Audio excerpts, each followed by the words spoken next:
Good afternoon. 12:50 is the time. I'm Julia Hartley-Brewer. Let's talk right now about net zero. I love talking about net zero. I will love talking about it until the day we finally drop net zero. Well, we ain't doing it anytime soon under either Keir Starmer or his basically we'll destroy the country and put everyone back in caves before we're done secretary. And that is, of course, Ed Miliband. Not his formal title, but it's what his title should be. But he's been told by industry experts that he faces a choice between imposing power blackouts on a nation or missing his target to hit net zero electricity supplies by 2030. Well, let's talk about this with Ralph Schoellhammer. He's a political theorist and professor at Webster University in Vienna and a voice of sanity and reason on this issue. Good afternoon to you, Ralph. Good afternoon, Julia. Great to be back. Great to be back. I haven't seen you for a while. I think you've been off busy gallivanting. We haven't been able to get you on. You and I have talked about this many times in the past, and it's very, very clear.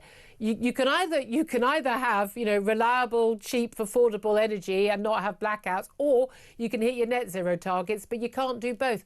Which do you think Ed Miliband would choose? Well, I mean, there's a certain bittersweetness of being right if the consequences of being right are so dark, quite metaphorically and potentially literally. No, I mean, and I said this now for years. I think Ed Miliband is the worst person to be in such a position. I would use somewhat starker language, but I don't mean to offend your viewers. I mean, I think that they probably remember at a competing channel, he once gave an interview, I think a year ago, where he claimed that taxes have no impact on prices. Yes. So these are people that, I'm so sorry to say that, they don't know what they're doing. But I have also to be a little bit upset with the leaders of industry, because it's the same in Germany.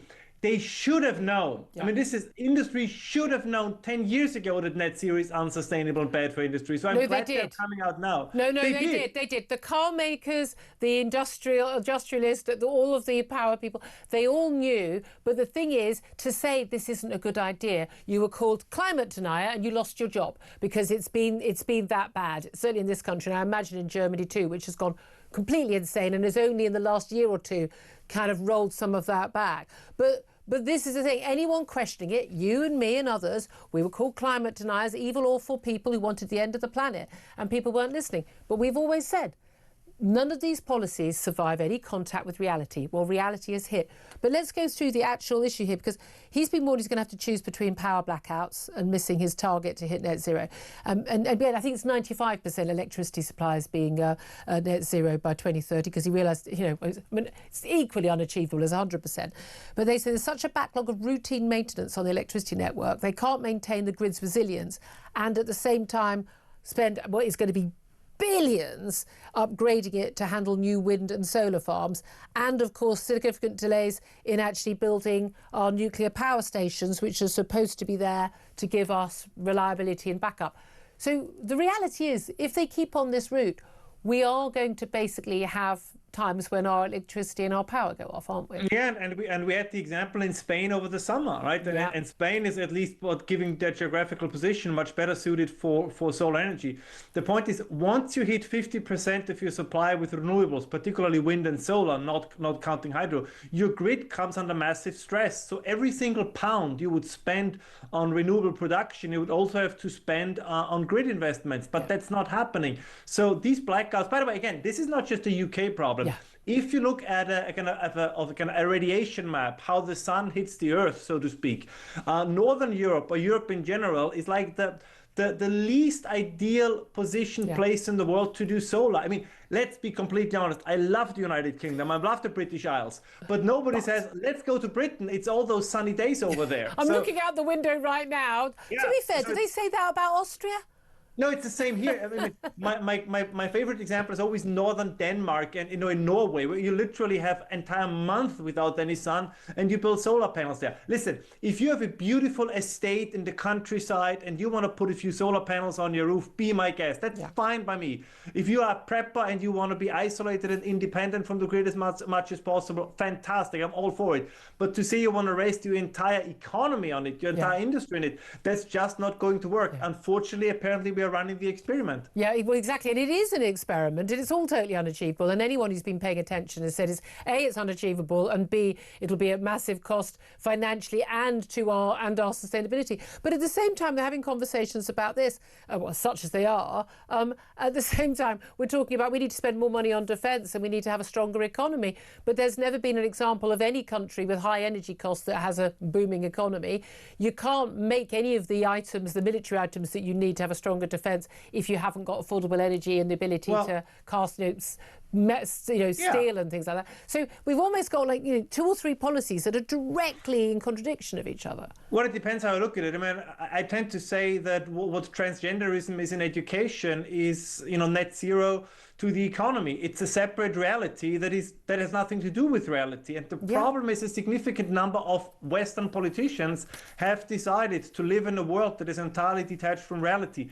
That is a condition you can maintain temporarily, but not permanently. And I'm afraid that, sooner or later, reality will reassert itself. Yeah. And the longer you try to live in non-reality, the more difficult and the more painful return to reality will be. And just as a quick add-on, the price for this return to sense and reality is not going to be paid by the Milibands. It's going to be paid once again by the British working class. And it's certainly not going to be paid by all the green companies who are currently taking a load of subsidies to produce energy we don't need or not produce energy. It's the fact that we pay wind farms not to produce energy. It blows my mind. And we've got this mentioned. There's a £24 million taxpayer-funded net zero system at one of the UK's busiest ports, the Sea Change project in Portsmouth, completed last year to enable ships to switch off their engines, plug into the electricity grid when berthed, cuts emissions, boost air quality. What's not to like? It's never been used because it's too expensive to be run. You couldn't make this stuff up. We've also got Keir Starmer. He's drawing up plans under which he desperately wants to get us back in the EU.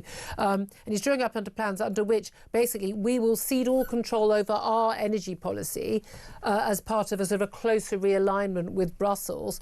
And we will basically ramp up our net zero targets at the same time. So less control, giving into the utter madness of what's going on in Brussels as well. I mean, just as at a time when quite a lot of countries in Europe, like Germany, are going, uh-oh, think we've made a horrible mistake here. Well, I'm not sure that they do. I mean, one thing, and this is very important for me to say, because that's a general phenomenon. For many years, we believed, at least I did, Julia, I don't know about yourself, that all these crazy ideas, they're limited to academia, they're limited to the universities, they will never penetrate the broader policy debates. And here we are. This was the mistake of conservative or right-wing movements for basically 30 years, that every crazy idea that gained steam, we said, don't worry about it. Once these people get into office, once these people get into industry, into private sector, they will give up on it. They will immediately realize the wrongness of their ways and so on and so on. Nope, they did not. They rather bend reality to their will than bend their will to reality. Yeah. And we're all going to have to pay the price. Yeah, and the reality of sitting in the dark and the cold is going to come to us. Ralph Schoellhammer, thank you very much. You've been a voice of reason on this for so long. Appreciate that. Benedict Spencer, we've been saying this for years. It's all madness. I've been called a climate denier, among the many things I'm called. But I'm not opposed to the idea of living in the dark and the cold. I'm from Norfolk. This is how I grew up, and frankly, it appeals to me in this life without a phone, which I think all of you should ascribe to as well. Keeps trying to throw away our phones. Nothing to do with saving the planet. The whole way through the show, he keeps going. No, but the thing is, people laugh about this. But you know what? The heating goes off, the lights go off. People die. Oh, of course they do. And this is the reality of. I joke about this, but it is the reality of the situation that we face. And it's just the obstinacy about it all. Not even there isn't even an emergency backup plan for just in case the wind doesn't blow. What do we do in that situation? Miliband is either lying to us and knows, or he is as insane as we think he might actually be. Both of these options are bad. Yeah.